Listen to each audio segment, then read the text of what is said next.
I was born in Beijing. Sasha Gong, take one. My parents were professors at there, but very soon, the parents were sent to labor camp. So we children were left alone there. I was born in China, spent my first 26 years in Mao's China, lived through the horrors of the Cultural Revolution. I was assigned to work in a candy factory. We had about 1,000 workers. Lots of us has the same experience. You know, you see persecution, you see death. And remember in 1970, every 10 days we were dragged to see execution. One of my grandfathers spent 20 years in jail. My other grandpa spent 4 years in jail. And my aunt spent 11 years in jail for saying not liking Mao's wife. So, well, every adult spent time either in jail or in labor camps. So we pretty much grow up ourselves. What I can tell you about censorship is I did not know such a thing as censorship. Growing up in China, everything was controlled. We have only one source of information, and that's from the party. The education system, the media, the entertainment, the movies, it's just everything. And so when you had no access of information, actually, you did not even know you're being controlled. And I did not know there's such a thing as censorship. So somehow, when I was 17, I saw somebody posted a big character poster on the wall. They denounced Mao and, well, basically the CCP, that it's a feudal fascist regime. It was eye-opening to me. So I said, I got to know those people. So I lived through Mao's Cultural Revolution. I saw the beginning, I saw the end. The end is that a country totally divided. People turned against people, children against parents. My mother reported me to the authority. So my mother was a loyal communist anyway. So I was grabbed there and I spent 11 months in a cell with 7 guards 24 hours watching me. And then economy that was basically teetering to total collapse. And then Mao's successor, Deng Xiaoping, had to do something different. He had to open up China. He had to get foreign investment. If you think about our relationship with China, sort of beginning in the 1980s when China opened up, Western elites have said for a long time, we need to have engagement with China.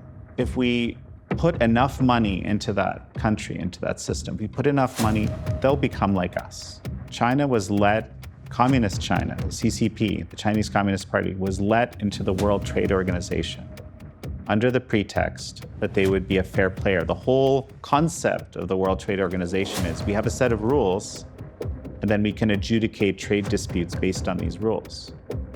China was not ready, even economically, to join, but the US said, we're going to support you. And when the US said, you're going to support you, that was enough. Bringing China into the WTO is a win-win decision. It will protect our prosperity, and it will promote the right kind of change in China. We need to have free trade, we need to have an openness, because the theory was, if we engage, China will become more like us. Here's the irony. We've actually become more like China.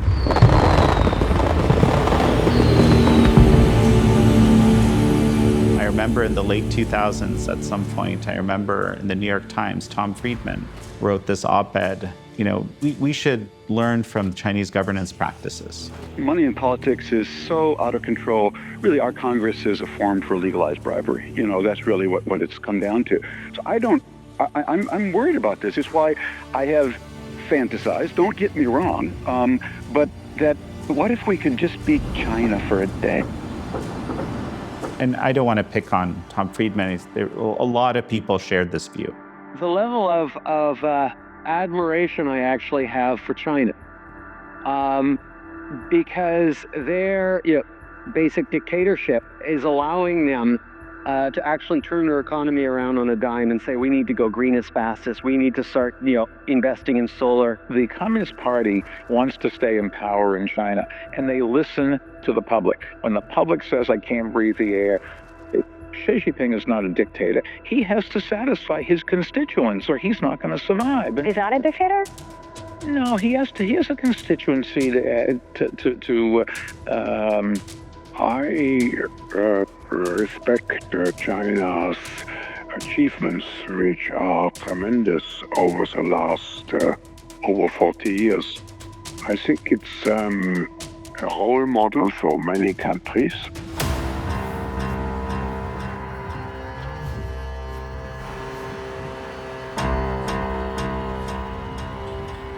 Look at how effective communist China can be. I feel like there's this kind of love affair, this idea of efficiency, this idea of top-down control.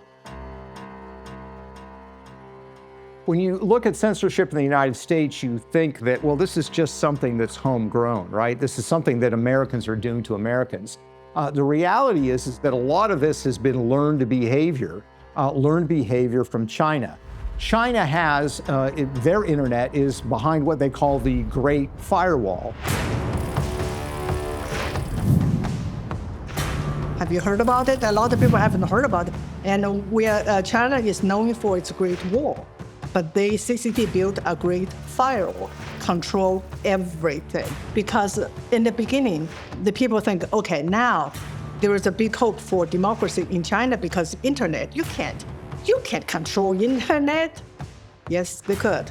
So if you say something that the government doesn't like, they shut you down.